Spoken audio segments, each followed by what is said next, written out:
year, I want to make my father proud. I want to, achieve these goals that I have set in my mind. People take love in different ways, right? There's that level of, or lack of, ego that you kind of need to be able to communicate and discuss those things, because you have to be vulnerable, and it takes that level of vulnerability to communicate feelings that you're feeling, whether they be reciprocated or not.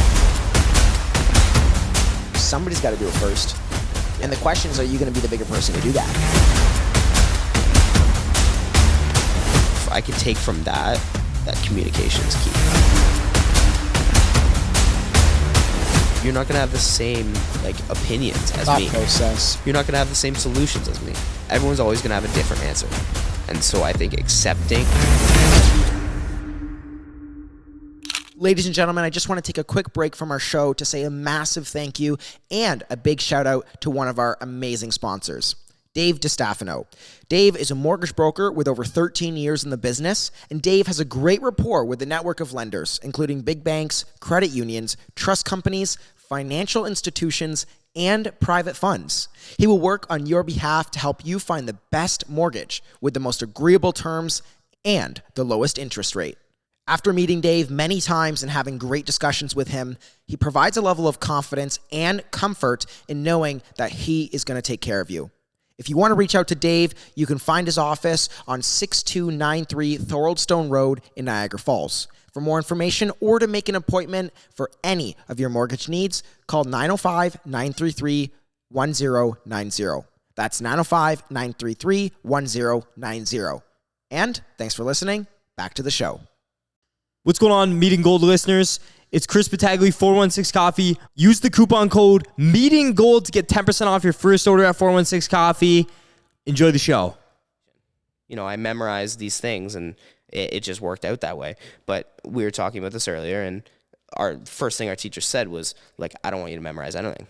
So that system couldn't work in university. Right. And it changed the whole entire thing. So now, I had to be strict with when I was going to bed, when I was waking up, every single day. And it changed my, how my routine worked and how my productivity worked. And for the better. For the better. Yeah. And yeah, I was understanding concepts more, and it was, as I would go through these courses, it was oh, this builds on this, and this builds on this, and this builds on this. So what are your, sorry to cut you off, but what are your thoughts on the education system now being in university? It's a tricky question. So I do think it's a good thing. I think, they're doing their best to make the education system as beneficial as they can. But I think that the whole pressure around you have to go to school is I think it's dramatic, right? You don't have to go to school, or post-secondary, right? I think that's dramatic. There's so many other trades, and there's so many other occupations that you can do without going to post-secondary.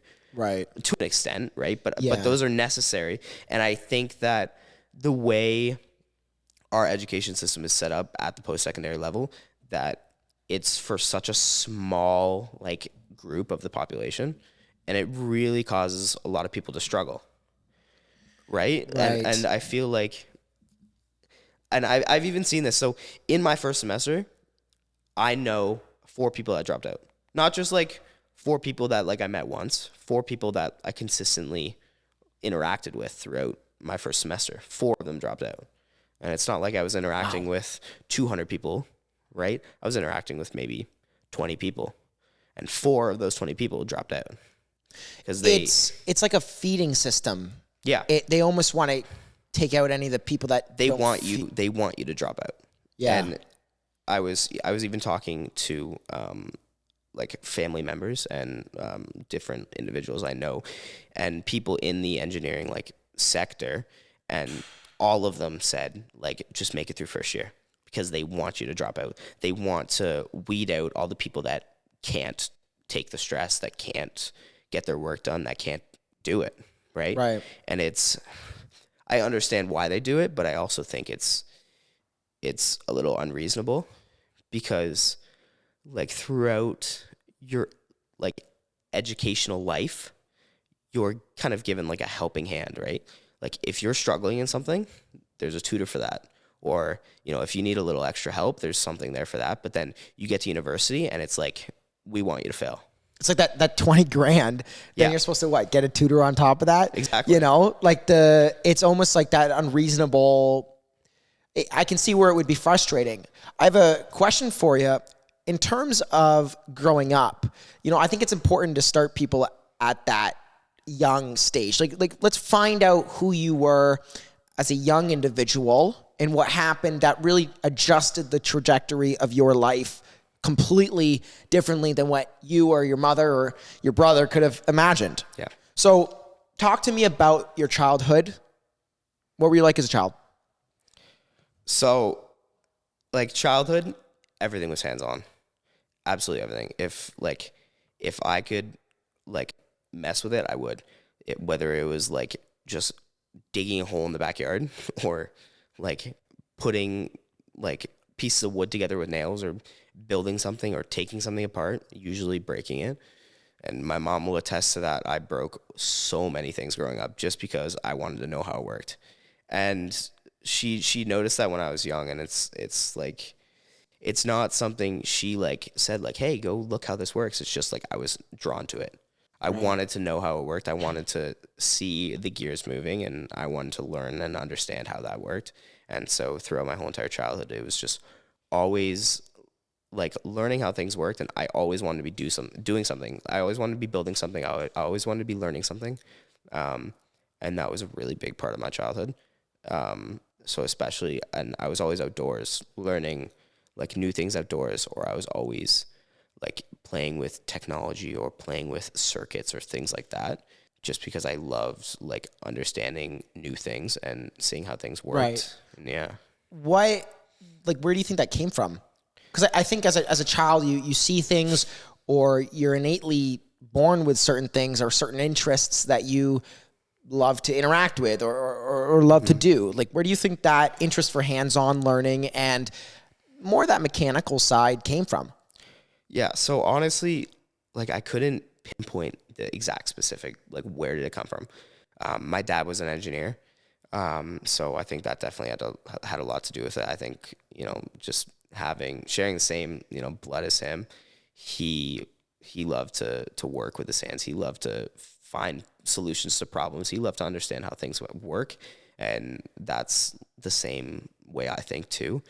And it's not necessarily that a collection of things throughout life made me want to understand how things work.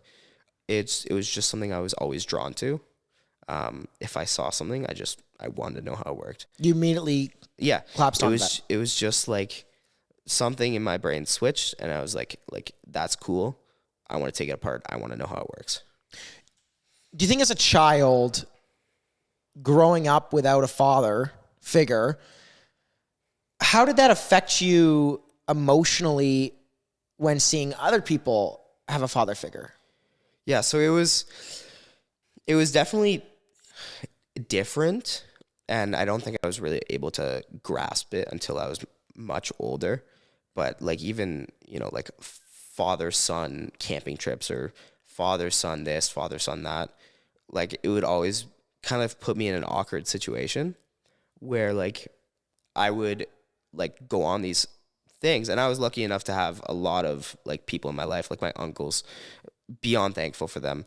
They would always step up. They would take me to these things, but it would put me in this kind of position where like people would come up to me and be like, "Oh, like, is this your dad?" And I wouldn't really know what to say because I was so young. I would just be like, "No," and leave it at that, right? And then like talking to other kids when I was that young, they would ask like, "Oh, where's your dad?"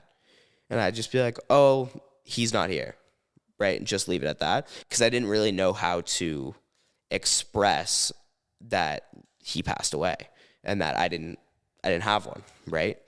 And then now as I've grown older, it's become much easier to talk about it and to kind of explain that, especially since the people I'm interacting with are like our age, right? And they understand it, right? If back then when I was younger, if I, tried to explain that to another kid, they wouldn't generally grasp the situation, right?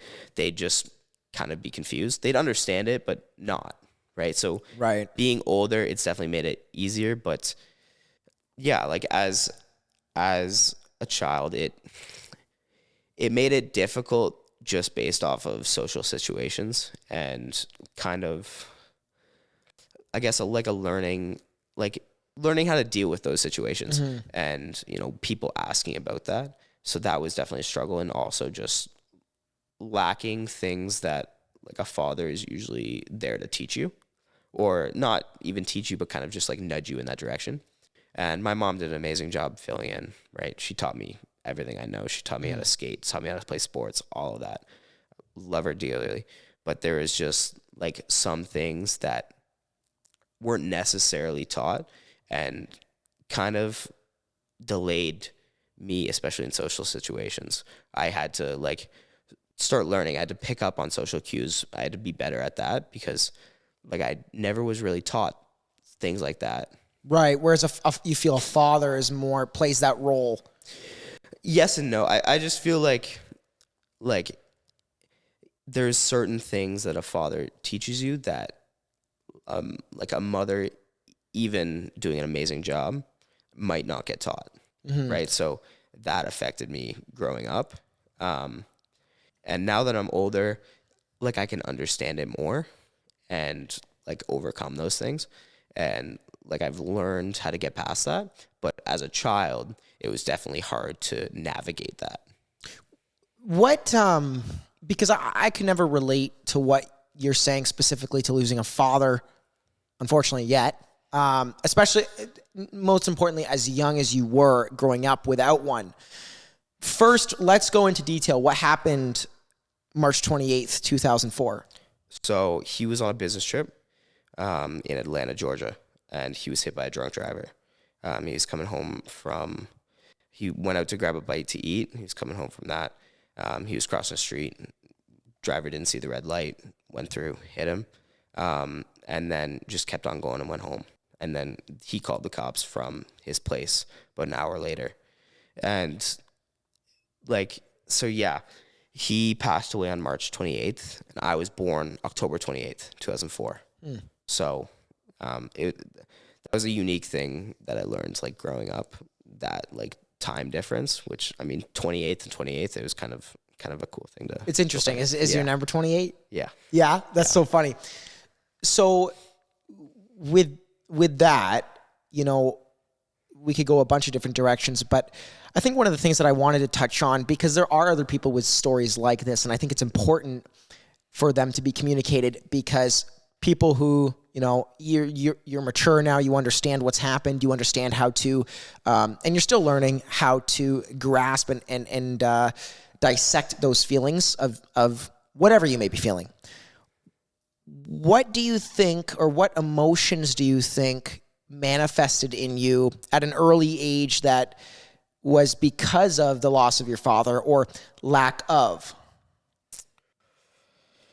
Anger. There was a lot of like resentment, and I was at such a young age, I didn't know who to resent, right? I was just so mad at everything. I was like, why can't I have this father? Why can't I have this? Why isn't he here? Right? So many unanswered questions that couldn't necessarily be answered because no one knew the answer to. So yeah, I feel a lot of resentment and anger and confusion were the main emotions when I was growing up. And just a lot of, confusion, just dealing with that and trying to understand like the whys and like, why couldn't this happen? Why did this happen? Et cetera. And like navigating through that. Where do you go when you get angry? Like, what people express anger in a lot of different ways. And I wouldn't say that one's better than the other, but what would you say would be how you expressed it? Was it something that was within the family? Maybe anger towards your mom, but it was more directed towards maybe your dad not being there, or like what did that look like for you? Yeah, so as a child, it was definitely just within the family. And that's something I kind of hold with me that I'm really regretful for, is like holding all that anger and that resentment, and then ultimately just keeping it in and it building up, and then something happens that day. I have a terrible day, and it just gets let out within like our house, and it doesn't put a great situation. It doesn't create a great situation for anyone, right? And it really like brings down the, I guess, connectivity of the family. So it was more let out like in the household, but it was mainly just like kept in, and it built up as much as it could until it boiled over. Like holding on to the emotions. Yeah. Now you're older, you understand a little bit more, whether it be losing somebody and you feel angry, or, a business decision you made that went south, or a relationship that you got yourself involved in. Everybody seems to struggle, or most people seem to struggle with that ability to just let go or communicate those feelings despite not wanting to. Yeah. Recognizing now, you're older now, what things did you learn about you holding on to those emotions that was negative, or I guess it could be positive? I guess what consequences did you learn? So I think the biggest thing I learned is that nothing positive comes from it. Nothing positive comes from holding in those emotions. And along with that, there's absolutely nothing wrong with asking for help. There's nothing wrong with talking to someone, anyone. And there's nothing wrong with seeking help, and growing older, I've learned, better ways to just let it go, as you said. For me, biggest one is probably music. I put music in, lay in my bed, go for a run, whatever, just let it out. And it just puts me in a completely different place. So find creative outlets to do yes. it. Like, I feel like if you're in a situation where you need to, you have a situation going on and you need a way to let your emotions out, either find someone to talk to, or, really kind of sit down with yourself and figure out which ways, calm me down the most, which ways make me so peaceful that I feel like I'm the only person in the world, right? So for me, that was playing sports, just going on a hike, going on a run, or listening to music. And those were my main ways to just let go of all these emotions. And it felt like a weight lifted off my shoulders after I did those things, because I just felt so burdened by those emotions at the time. And after letting it all go, it was just, my day just completely changed. Wow. I think it's important that people do recognize that holding on to certain emotions does make you react in negative ways towards even the closest people you care about, that being your mother. And that kind of allows me to touch on the next subject. Losing your father, it's not easy, but you had a dedicated mom. She was devoted to raising you and your brother, but that must have caused some rifts in the relationship with your mom in some way, shape, or form. What did that look like at an early age, those rifts, and how that affected your relationship with your mom on a conscious or subconscious level? So I feel like it definitely did create some rifts, which thankfully enough, they're, they're mended now. I have a great relationship with my mother now. I love her to death. She's the best person in my life. But as a child, especially just growing up, we all go through those years where we're just horrible, right? We don't want to listen to any person in authority. And so my mom being, a single mother raising two boys around the same age, it was a stressful environment, especially not necessarily between me and my mother, but definitely between me and my brother. He was the older brother, I was the younger brother, and we were both around the same age. So there was a lot of bickering and back and forth between us. And that definitely put some stress on my mother because like she couldn't really deal with that. And then in return, after the fact, I would always feel terrible, right? Because knowing, I've caused this stress. So definitely as I got older, I'm thankful that, we've been able to like work past that and it's gotten way better. Love my brother, love my mother, absolutely love my family, and incredibly thankful for them. But I think as a child, probably just the tension and just the stress put on everyone in our family as a result of, my mom raising us as a single mother, having to do all these things, drive us here, drive us there, drive us to sports, all these things that definitely, created some rifts. Right. Would you say now, looking back on it, you almost have a more positive or closer relationship with your family? Absolutely. Because of March 28th? Absolutely. Interesting. Yeah. We're definitely a lot closer. As we've gotten older, we've kind of, I want to say realized, like we're always there for each other, right? Like we're each other's like support. Family's all you got. Exactly.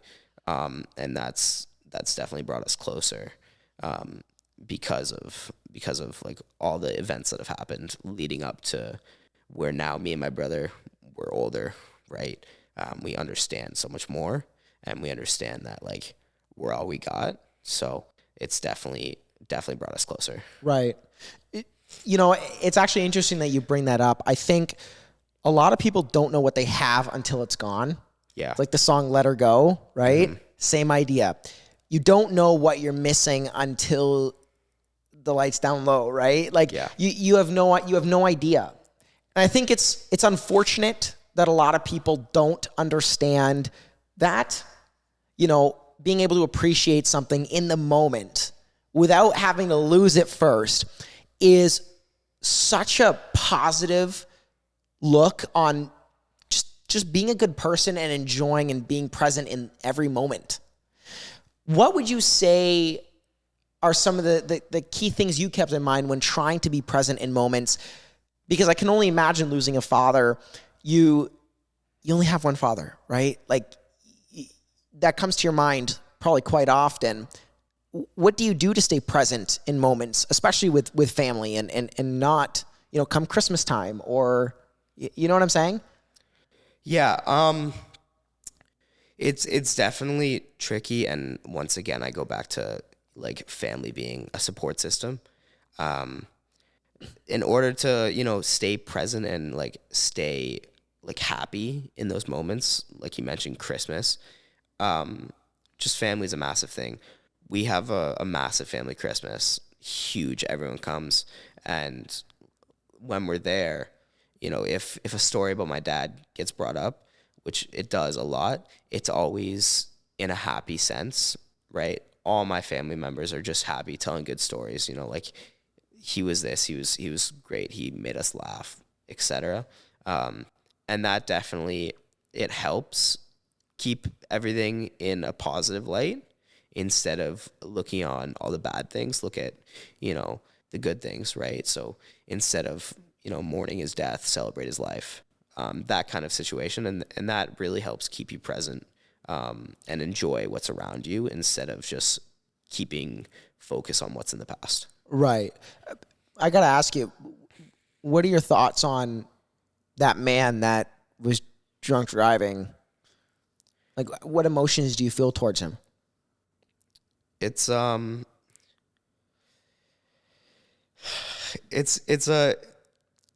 a lot. So definitely a lot of anger, which in my opinion, anyone would feel, right? He made a dumb mistake and it cost me my father, right? And it's an easily avoidable mistake. Like it didn't have to happen, right? Mm-hmm. Could have taken a taxi, could have done so many other things. So there's definitely that, but there's also like he made a mistake, right? And everyone makes mistakes. So on the one hand, because it's so connected to me and it was my father, there's a lot of resentment that like, why would you do something this careless? And why would you do something so avoidable or unnecessary when you could have taken a taxi to get where you're going, right? You didn't have to drink and drive. And those questions you still think about? Yeah, all the time. How do you think your life would have changed with your dad in the picture? That's a tough question. Well, I honestly couldn't tell you. I think that it would be a lot different. It sounded like you were just about to say easier. I think it would have been easier. Like there would have been a lot of things that like I've experienced that I wouldn't have to experience if he was in the picture, and there would be a lot of feelings that I wouldn't have to deal with, especially as a child, if he had been here today. And just yeah, there would have been a lot of things that would have been different, and it would have been for the better, but also it's kind of changed me as who I am today, because that happened. So that does define you. In certain ways, yes. Like me going to school, me studying engineering, me working hard. Every time I'm struggling, or I'm stressed about a situation, or I have an assignment that's really hard, I take a breath, put my music in, calm down, and just like remind myself why I'm here. Like I'm here, I want to make my father proud. I want to achieve these goals that I have set in my mind. Here's a tough one, that because it's on your point of making your father proud. That is a feeling that I think a lot of sons struggle with, whether their father is around or not, is making their father proud. What have you learned about making your father proud, and what do you wish he would know now about you and what you're doing? That's a tough question. I want to say that I've learned that, I mean, any parent is going to be supportive of their child. So it's not necessarily that I have a goal that I need to fulfill for him to be proud of me. I know, like, wherever he is, he's going to support me. He's going to be proud of me. But it's just there's certain goals I set for myself that I want to accomplish this because it's things that he was passionate about and he loved, and I'm passionate about them too, and I love. Let's take like computers, for example. He loved them. He was so interested in them, and I am too. And so there are certain things in the electrical engineering sector and the mechanical engineering sector that I'm interested in, and I want to work towards those goals and those things in order to further pursue things that he was interested in. Right. What would you say? It's funny. I was asking people this question around Niagara Falls last night. I was asking people at your age, Isaac, how old are you? 18. 18. At your age, what is the greatest life lesson you've learned with everything that's happened to you? I want to say probably just the classic, don't take anything for granted. Where does that stem from? Because there's a point where you kind of sit and reflect on where you are in life. And for me, like, I am lucky enough to be going to university, right? I have a supportive family. I'm able to afford to go to university. And there's a lot of people that don't necessarily have the things or the opportunities or the connections that I do. And so one thing I always try to keep in mind is just, stay humble and don't take anything for granted. And I think that's where it comes from. And that's probably the biggest or the most impactful thing that I try to keep in my mind. Right. Okay. So, taking things for granted, I think even I can definitely say that I struggle with that. And even more specifically, relationship with your father. I think a lot of people take that for granted. And, it's hard not to, like, if they're calling you 4 times a day, sometimes I catch myself thinking, if I get four calls in one day, I think, wow, this is annoying. But then you think, well, what if you didn't get a call for 4 months, right? Mm-hmm. What do you say to people who are your age? Because there are a lot of them, yep, and maybe even me included, that that you don't feel show enough appreciation or lack of understanding of how lucky and blessed you are to have a father figure in your life. So, do you get angry? I wouldn't say I get angry, because there's always that point. I feel like a child is always going to get annoyed with their parents, right? Mm. And it's going to happen a lot, and that's just the way life works, right? People get annoyed with people for numerous different reasons.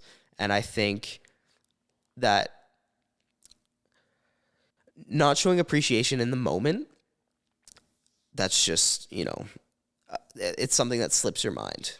And it's hard to catch that, especially when you're annoyed, when you're upset, and when you're feeling those emotions. But I feel like the most important thing is just once that situation's over, realizing hey, that wasn't so great.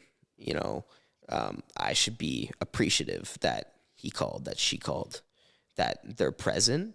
And I think the most important thing is just understanding generally, we have to be grateful for the things we have and the relationships we have and those phone calls we get. So I wouldn't say I necessarily get angry, because I understand that sometimes those things slip our mind, especially when we're feeling different emotions.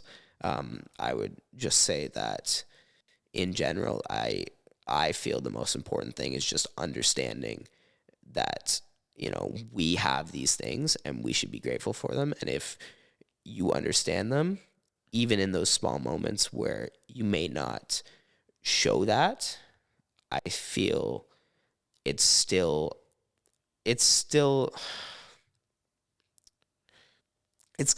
like a good thing that you are grateful for the overall situation you're in, right? Because gratefulness, it's hard sometimes, like you said, in moments where you're frustrated, where you're angry, where you're annoyed, where you're sad, to show a level of appreciation towards the people that are in your life.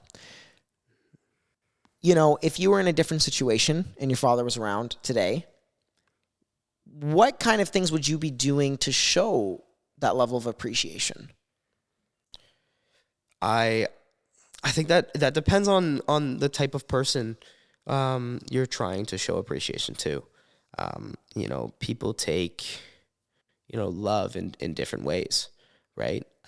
So if they feel appreciated by just spending quality time with them, I think if you had kind of a moment where you maybe didn't show enough appreciation, reflect on that, try and do better next time, and maybe set aside some time in your day to spend some quality time with them, to take them out for lunch, do this, do that. And you don't even need to do anything extravagant. You don't need to spend a lot of money or whatever. I feel like it's just make sure they know personally they're appreciated. And by spending time with them. Yeah, spend time with them. Just take a part of out of your day and out of your life to focus on them. whether that's 30 minutes or just a solid conversation with them, or whether it's just a, hey, I hope you're doing good today, just a text. Yeah. Right? Just small things like that, I feel that displays your appreciation very well, especially after moments where you maybe didn't display it as well as you should have or could have. So, and I like that you said that. I think my next question for you kind of stems off that, gratitude, appreciation. I guess I'm trying to figure out how to phrase this, but if you were with your father right now, okay, what's something you guys would be doing to have gratitude? Because I feel like it looks different in different perspectives and in different eyes. Absolutely. Yeah. I think some people like to give, right? Some people just like to spend time with people, right? And some people like a little bit of in between. What would you say is for you? Yeah, like you said, I think it really depends on the person. For me, honestly, just either just like a good conversation, a sit down conversation, or like go to an activity, right? Like go build something, mess around with a computer, this or that. I think that would probably be the most impactful thing. And understanding, you know a lot at 18 years old about relationships, specifically because I think you got kicked into the real world really quick. I think childhood does a great job at kind of, I wouldn't say easing you in, but disguising you from the consequences of decision making in the real world and how that can really affect your life in the long haul, right? And I think childhood does a really good job at that. It's clear that you weren't really given that opportunity. You kind of had that kick right away.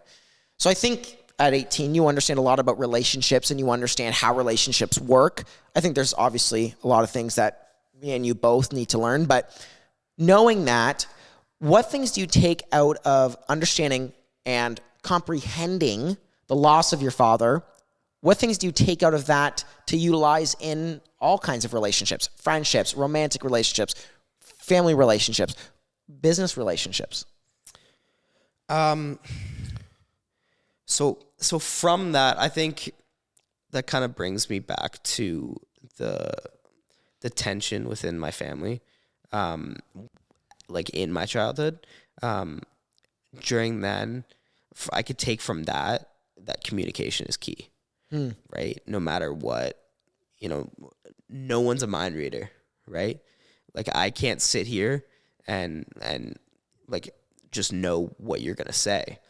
Communication is key, and that's the only way anything gets done. It's the only way anything gets resolved, and it's the only way you can move forward through anything. So I think just generally that communication, and honestly acceptance and understanding is the three main things that I've taken away from my childhood and these situations and experiences I've had.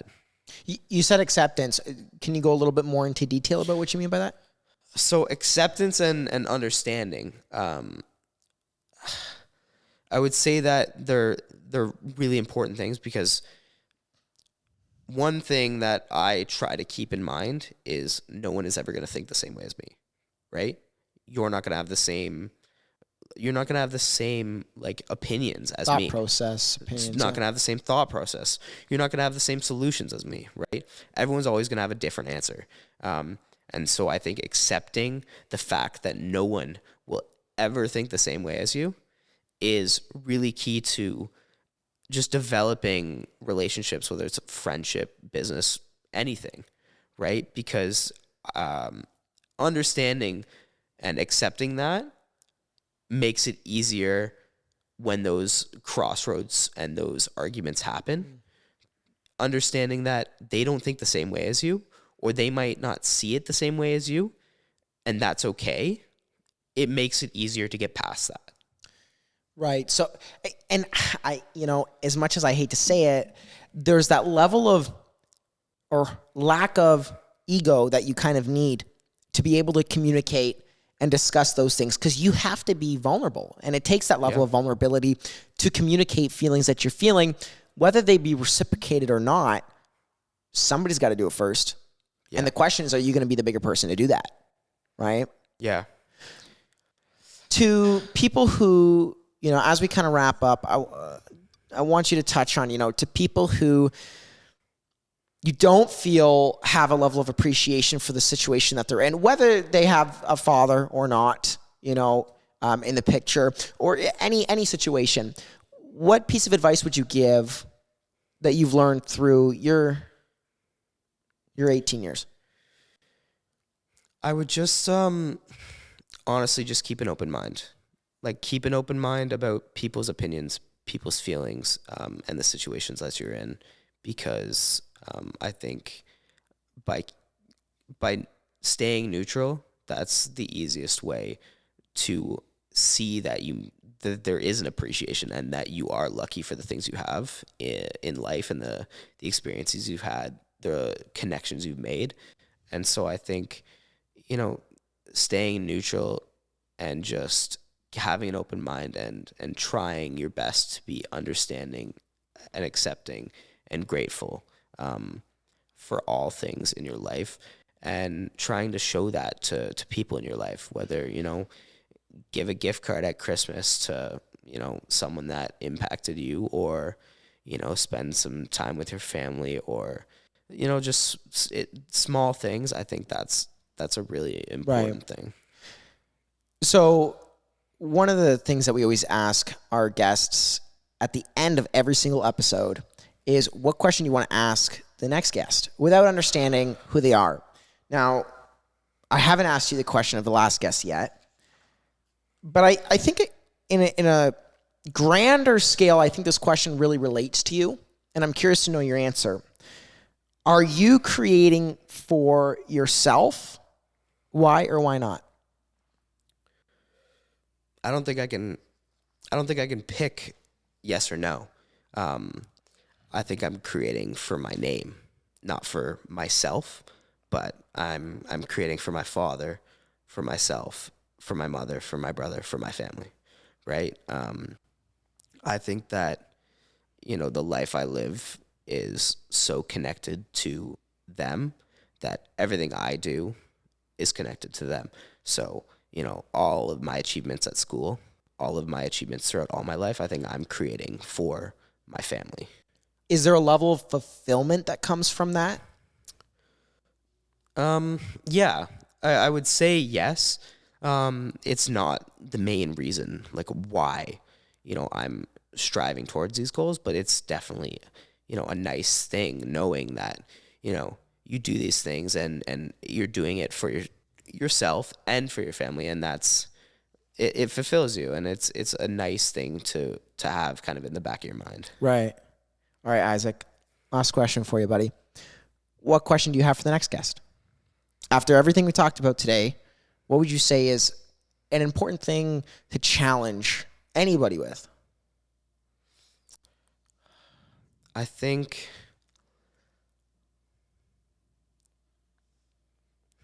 Yeah, it's a tough one, eh? Yeah, you got me stumped. I think, honestly, just asking, what is your way to show appreciation to others in a general sense? What is your way to show appreciation to others? Your way of showing appreciation. Yeah. Where does that question stem from for you? Just like everyday life. Everyone likes being appreciated, and it's a big thing. And, like all the things we've talked about here, it's a major thing in relationships and in building bonds, right? It has to be two-sided. Effort has to be put in from both sides, whether it's business, friends, any situation, and appreciation has to be shown for things, right? If I help you with something and you show appreciation back to me, there's a level of thankfulness on both sides that just builds these relationships. So I think Like building stronger relationships. exactly. I think without appreciation, then bonds and relationships can't get stronger.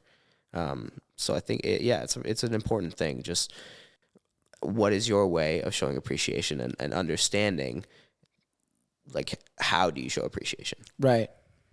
Well, Isaac, I want to say thank you very much for joining us today. Glad to be here. For anybody that wants to reach out to you, just for maybe some advice or just to reach out and talk, maybe they're going through something similar that you're going through. How can people reach you? I think Instagram would probably be the best. If you want to link that. We can link it. You can shout it out. It's Isaac.Moore. Perfect. There we go. Yeah. Anyone wants to talk, DM me, talk to me. I love it. Yeah. I love it. Well, guys, thank you so much for listening. I hope that you got a thing or two out of this interview. It's never easy losing somebody that you genuinely care about, especially a father figure. Growing up without one, it's not easy. But I think being able to recognize it and then take some learning lessons out of it is how you're gonna overcome that, right? Well, I hope you guys have a fantastic week ahead of you, and join us next week for another interview. We'll see you soon. Cheers.